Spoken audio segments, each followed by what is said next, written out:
Hello, Oilers fans. Austin here with the pregame report between the Edmonton Oilers and the Detroit Red Wings. A Red Wings squad with Todd McLellan as head coach. Yes, the former Oilers head coach, the former LA Kings head coach.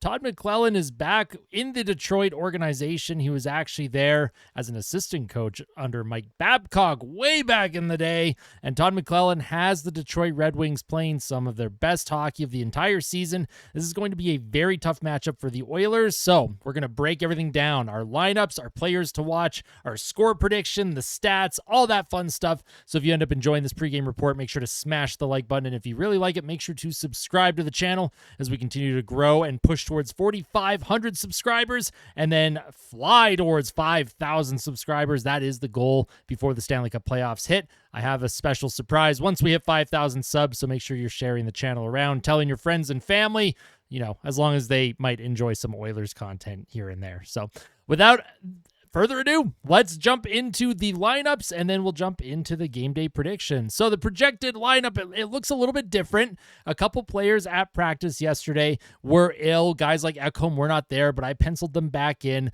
for today. So if this is not 100% updated, keep an eye out on the Oilers mainstream media. They will have the official lineup card posted, but the projected lineup from yesterday's practice, we had Ryan Nugent-Hopkins with Connor McDavid and Connor Brown. Yes, Connor Brown being elevated back to that top line. I know Chris Knobloch watches my videos. I know he wants Connor Brown to get that hat trick so that I buy his jersey live on stream. Yes, I will be live streaming, doing a commentary tonight. I don't have any hockey packs to open this time, though, but I will be live streaming. It's going to be so much fun. Connor Brown, if he gets a hat trick, that's something that I've been telling everyone since November 9th, actually, when Brown had 2 goals against the Vancouver Canucks.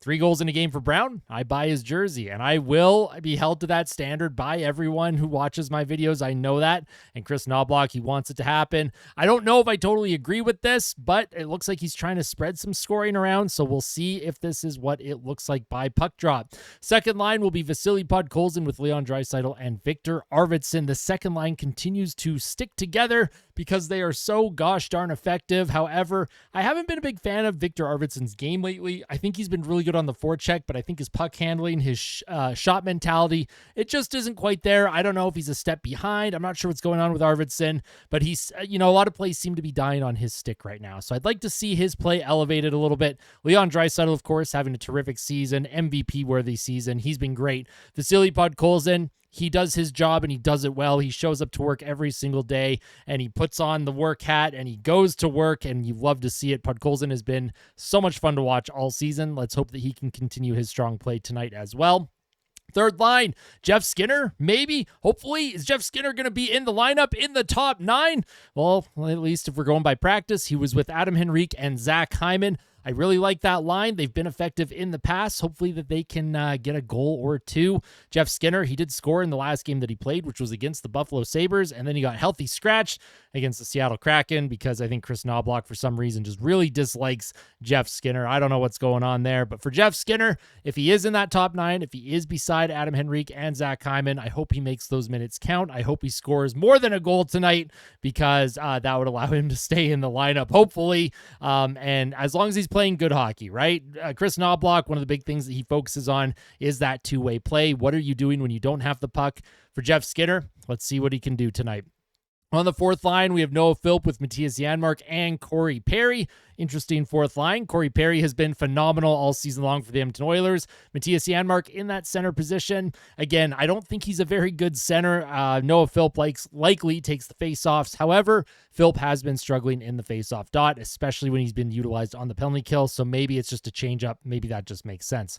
On defense, we'll have Matthias Ekholm with Evan Bouchard, Darnell Nurse with Troy Stetcher, Brett Kulak with Ty Emberson, and John Klingberg is the extra D-man. Will he play tonight? I don't know. As of the recording of this video right now, there's no confirmation whether he will play. However, that doesn't mean that he won't. By the time you see this video, it might be announced that he's in the lineup, but I know John Klingberg is close. We'll see what happens here. And then, of course, in net, likely Stuart Skinner. It is likely Stuart Skinner's net. Stu! I got the Stu card behind me here. manifesting that Stuart Skinner energy. He likely goes up against Cam Talbot in goal for the Detroit Red Wings. The former Oiler Cam Talbot. A lot of fans in Oil Country still want Cam Talbot here. Is there a deal to be made? Maybe you upgrade on Calvin Pickard and you bring in a Cam Talbot, has that playoff experience. Him and Skinner battle it out to see who's number one and go on a big cup run. You'd love to see it, although for Calvin Pickard, I think that'd be kind of unfair. I mostly joke, but it would be interesting. I like to think about that stuff. Now let's get into the game day predictions and stats. Now, everything that you see on the Detroit Red Wings side, this is all of their stats since Todd McLellan took over. This is not their league-wide stats for the entire year. This is only since Todd McLellan took over on December 27th.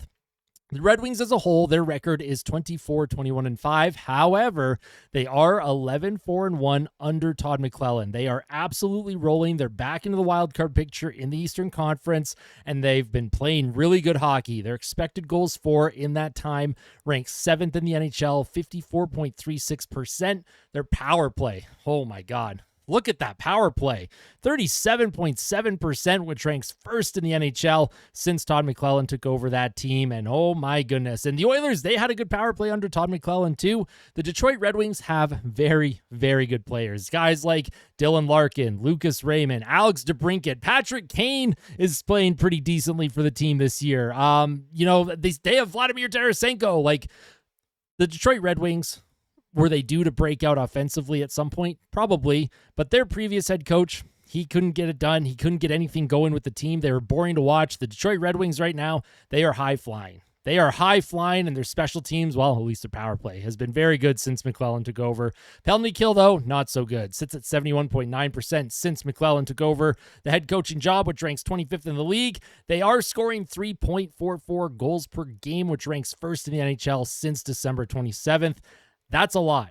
The only team that they're tied with in that time is the Edmonton Oilers. Yes, the Oilers also are scoring at a 3.44 goals per game clip since December 27th. So you have two of the best offenses in the NHL since the end of December going up against each other.